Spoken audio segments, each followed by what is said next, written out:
అన్నీ బాగుండి ఇజ్రాయిల్ ఇరాన్ల యుద్ధం, అదే మన అమెరికా ఇరాన్ల యుద్ధం ముగిసిపోయింది అనుకోండి. ఈ ఈ ప్రాంతంలో శాంతి కపోతాలు ఎగురుతాయా? మనం సాధారణంగా చూస్తూ ఉంటాం కదా. ఈ శాంతి అనే దానికి ఒక పావురం ఒక ఈ మన కంకిని పట్టుకొని అలా ఎగురుతూ ఉంటుంది. అలాంటి పరిస్థితి ఉంటుందంటారా? సచ్చినా ఉండదు.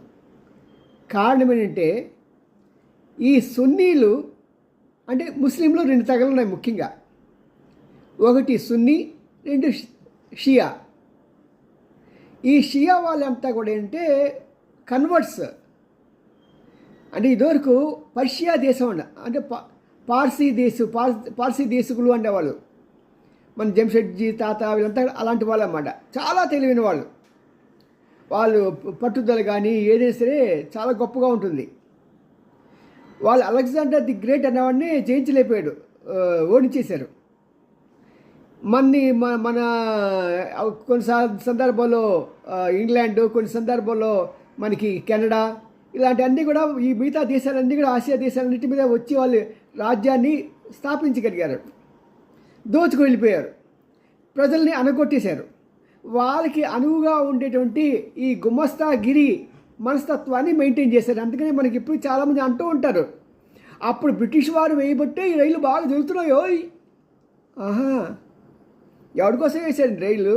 వాడి సామాను వస్తువులు దోచుకెళ్ళిపోయి బొంబాయికి తీసుకెళ్ళిపోయి అక్కడి నుంచి షిప్లో వాళ్ళ దేశానికి పత్తి అంతా తీసుకెళ్ళిపోయిన తర్వాత అక్కడ బట్టలు వేసి ఆ బట్టలు ఎక్కువ రేటుకి ఇక్కడ మన దేశస్తులకు అమ్మేవాళ్ళు.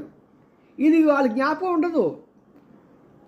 మరి ఓకే, ఇప్పుడు మన పక్క టాపిక్కి వెళ్తామేమొచ్చు, డైవర్ట్ కాకుండా ఉండాలంటే ఈ సున్నీలు అంటే పురాతనంగా ఉండే మన ముస్లిమ్స్ అనమాట. వీళ్ళు పెద్ద చైతన్యం ఉండదు, ఏదో మతాచారం ప్రకారం చేసుకుంటూ ఉంటారు అంతే. కానీ బుద్ధి బుర్ర ఉండలేని వాళ్ళు అంతా సున్నీలే. మన పాకిస్తాన్ వాడేవాళ్ళు సున్నీగాడే. మరి షియాలంటే చాలా చైతన్యవంతమైన మనుషులు, కన్వర్టర్స్ అన్నమాట. ఇప్పుడు ఏమవుతుంది, ఈ యుద్ధం అయిపోయింది అనుకోండి, ఇది మరో యుద్ధానికి దారితీస్తుంది.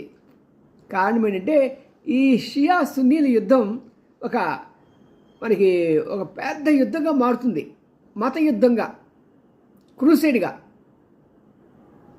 ఎవరు వారి వర్గం వారి ఆధిక్యాన్ని వాళ్ళు చూపించడానికి చాలా ప్రయత్నం చేస్తారు. దాంతో మళ్ళీ నాశనమే.